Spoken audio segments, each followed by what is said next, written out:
నేను మీ శోభ.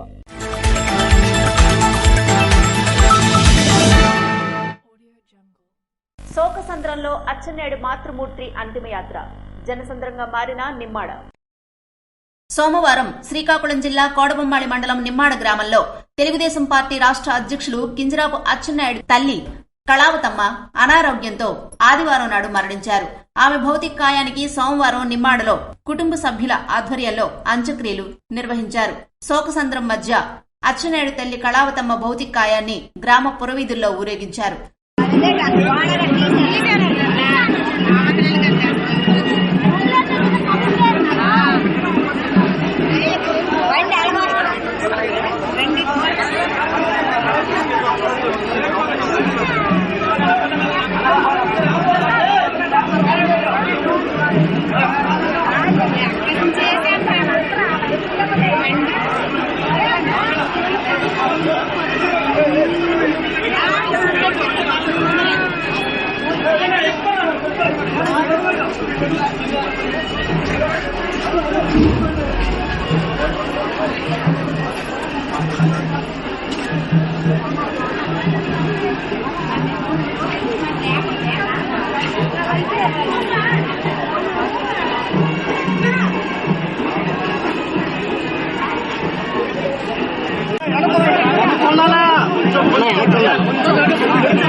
కళావతమ్మ భౌతిక కాయానికి నర్సనపేట శాసనసభ్యులు మాజీ ఉప ముఖ్యమంత్రి ధర్మాన కృష్ణదాస్ పుష్పాంజలి ఘటిస్తూ నివాళులర్పించారు.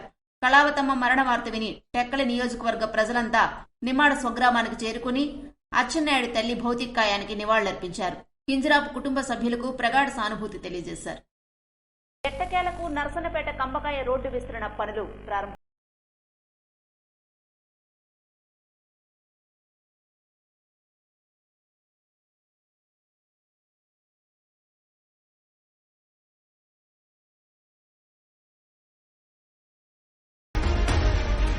నర్సనపేట పట్టణంలో గత ఎంతో కాలంగా కంబకాయ రోడ్డును విస్తరించవలసిన అవసరం ఉన్నా కంబకాయ జంక్షన్లో రోడ్డుకు అడ్డంగా ఉన్న భవనాల తొలగింపులో స్థానికుల వ్యతిరేకత కారణంగా విస్తరణ వాయిదా పడుతూ వచ్చింది. ఎట్టకేలకు పంచాయతీ వారు ఆర్ఎండ్బి డిపార్ట్మెంట్ వారు ముందుకు వచ్చి స్థానిక వ్యాపారులతో చర్చించి రోడ్డు విస్తరణకు అడ్డుగా ఉన్న భవనాలను తొలగించేందుకు జేసీబీలతో పనులు ప్రారంభించారు. అయితే అక్కడ స్థానికంగా ఉండే వ్యాపారులు మాత్రం దీనిపై అభ్యంతరాన్ని వ్యక్తం చేస్తున్నారు. రోడ్డుకి ఇరువైపులా సమానంగా బిల్డింగులు తొలగించకుండా కేవలం ఒక పక్కే నిర్మాణాలు తొలగిస్తూ అధికారులు కొందరికి కొమ్ము కాస్తున్నారంటూ విమర్శిస్తున్నారు.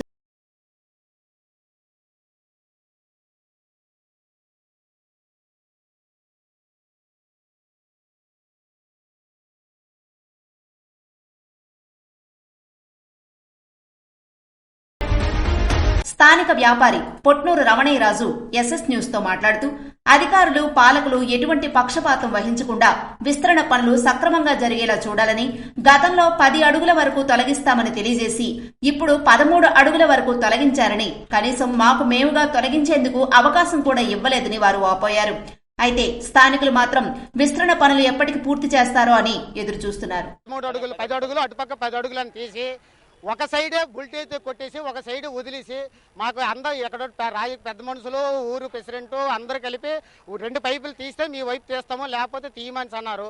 ఇవి ఏకగ్రీనంగా ఇప్పుడు బుల్టేజ్ తోటేసి అటువైపు వదిలేసి మా వైపే బుల్టేజ్ కొట్టేసి మాకు టైం ఏమి ఇవ్వకంటే మా బిల్డింగ్ మొత్తం తెరలు దోసేశారు. అడుగులు అటు తీస్తామని ముందు వాళ్ళకే ముందు తీసి మీకు తరువాత తీస్తాము, మేము వాళ్ళకి మీకు న్యాయం చేస్తాము, మీ దగ్గర జాన్ చోటు ఉంది, వాళ్ళ దగ్గర కావాల్సిన చోటు ఉంది, వాళ్ళు ఇస్తారు అనేసి మబ్బి పెట్టి మాకు ఇంతవరకు లాగేసి ఇప్పుడు అకార్డింగ్ వచ్చేసి బుల్టేజ్తో మా బిల్డింగ్ మొత్తం తిరగలేసి మా 3 షాపులు వెనక భాగం అంతా బుల్టేజ్ కొట్టడానికి సిద్ధమై మాదే కొట్టారు. కానీ వాడు జాండ్ చోటు కదా అడుగు చోటు అరడుగు చోటు కూడా ఇవ్వకంటున్నా ఈ మన ఆర్ఎంబి వాళ్ళు వీళ్ళంతవరకు ఎంతవరకు న్యాయం చేస్తున్నారో, వాళ్ళు ఎవరు దౌర్జన్యం ఎంతవరకు ఉందో మీ ప్రజలు మీ అందరూ ఆలోచించి మాకు ఏ విధంగా మాకు మనశ్శాంతి చేస్తారని మీ ఇప్పుడు ఏ విషయం కంటే విరుద్ధంగా ఉంటాం కాబట్టి మాకు చేసింది జేఈ ఈ ఆర్ఎంబీఓలు చేసిన న్యాయానికి మీరు ఎలా సహకరిస్తారని ప్రజలందరికీ మేము తెలియపరుస్తున్నాం. రోడ్డు పక్కల రెండు వైపులు కూడా జరాతి పోరం పోగని లేదు. ప్రజలకు అందరికీ ఇబ్బంది లేకుండా ఉన్నప్పుడు రెండు వైపులు కరెక్ట్గా తీయాలి. ఇది నా జరాతి అనడానికి నా తహసీల్ తాతాయి మన పెద్ద పోరం పోగడానికి ఎవరికి అధికారం లేదు. ఎవడమైనా ఆ చోట్లో ఇచ్చేదానికి నిర్ధారంగా ఉండాలి. ప్రజలందరికీ హాని జరగకుండా ఉండాలి. అలాగే నా జాయింట్ చోటు ఉన్నా సరే నేను ఇస్తానని ముందుకు వచ్చాను. ఇస్తానని వచ్చినా సరే నాకు టైం ఇవ్వకుండా బుల్టేజ్ తోటి మొత్తం బిల్డింగ్ తిరగేస్తున్నారు.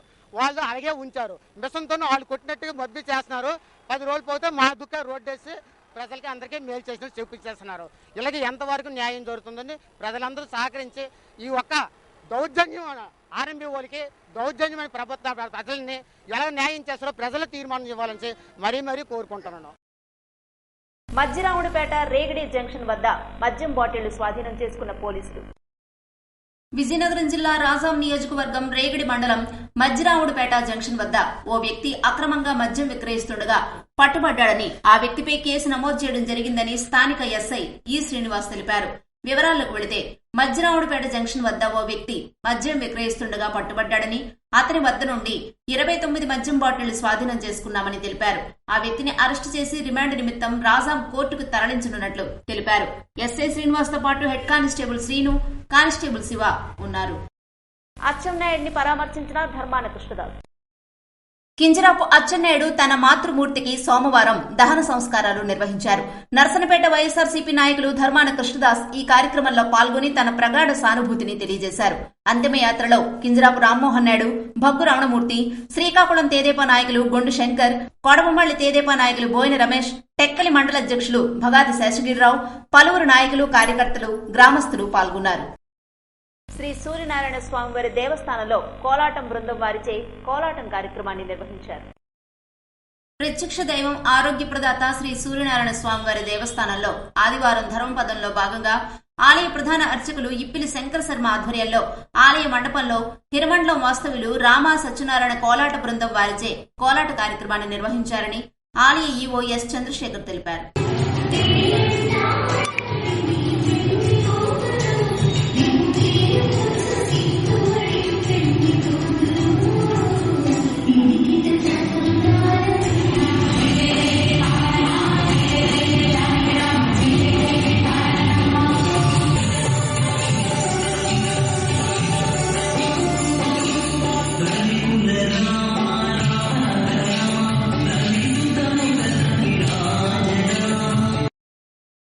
ఎన్నికల విధులు నిర్వహించే ప్రతి ఉద్యోగికి పోస్టల్ బ్యాలెట్ ఓటింగ్ సౌకర్యం కల్పించాలని రాష్ట్ర ప్రధాన ఎన్నికల అధికారి ముఖేష్ కుమార్ మీనా అన్నారు.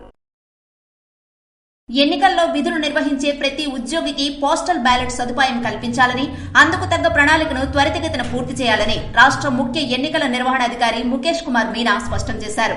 విజయవాడ ఎన్నికల ప్రధాన అధికారి కార్యాలయం నుండి సోమవారం ఆయన ఎన్నికల postal ballot and home voting కు సంబంధించి అధికారుల బాధ్యతలు, నిర్వహించాల్సిన విధులపై పవర్ పాయింట్ ప్రెజెంటేషన్ ద్వారా అన్ని జిల్లాల ఎన్నికల అధికారులతో వీడియో కాన్ఫరెన్స్ లో మాట్లాడారు.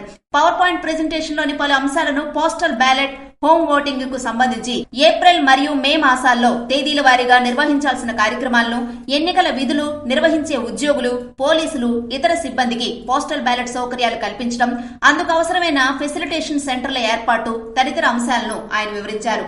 పోలింగ్ సిబ్బంది ర్యాండమైజేషన్ ప్రక్రియ ముగిసిన వెంటనే సదరు ఉద్యోగులందరికీ తప్పనిసరిగా పోస్టల్ బ్యాలెట్ అందే విధంగా చర్యలు తీసుకోవాలని, ఎన్నికల విధులు నిర్వహించే ప్రతి ఒక్కరికి తప్పనిసరిగా పోస్టల్ బ్యాలెట్ అందించే దిశగా అవసరమైన మేర అదనపు ఫారం 12ను సిద్ధం చేసుకోవాలని, ఎన్నికల సిబ్బందికి శిక్షణా తరగతులు నిర్వహించే సమయంలో అవసరమైన మేర కంప్యూటర్లు ఏర్పాటు చేసి ఫారం 12 అందజేసి ఉద్యోగి ఆప్షన్ తీసుకోవాలని అన్నారు.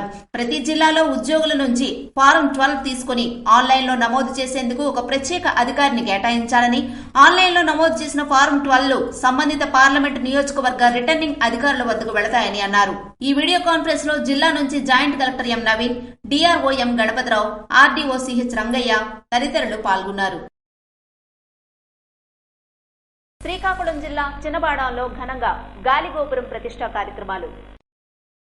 పలాస కాశీబుగ్గ మున్సిపాలిటీ పరిధిలో 7వ వార్డులో ఉన్న చిన్నబాడాం గ్రామం నందు ప్రాచీన ప్రాముఖ్యత కలిగిన శ్రీ భీమలింగేశ్వర స్వామి ఆలయ గాలిగోపుర ప్రతిష్టా మహోత్సవం మంగళవారం ప్రారంభం చేయబోతున్నారు. మంగళవారం నుంచి గురువారం వరకు 3 రోజుల పాటు జరిగే ఈ ఉత్సవంలో భాగంగా స్వామివారికి వేదశాస్త్రం ప్రకారం అన్ని విధాల సేవలు ఉంటాయని ఆలయ ప్రధాన అర్చకులు దశముఖ మన్మథరావు తెలిపారు.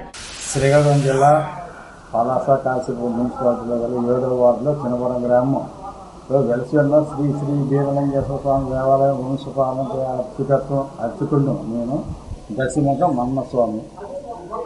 భక్తులు దాతలు గ్రామస్తుల సహాయంతో ఈ గాలిగోపురం నిర్మాణం జరిగినది.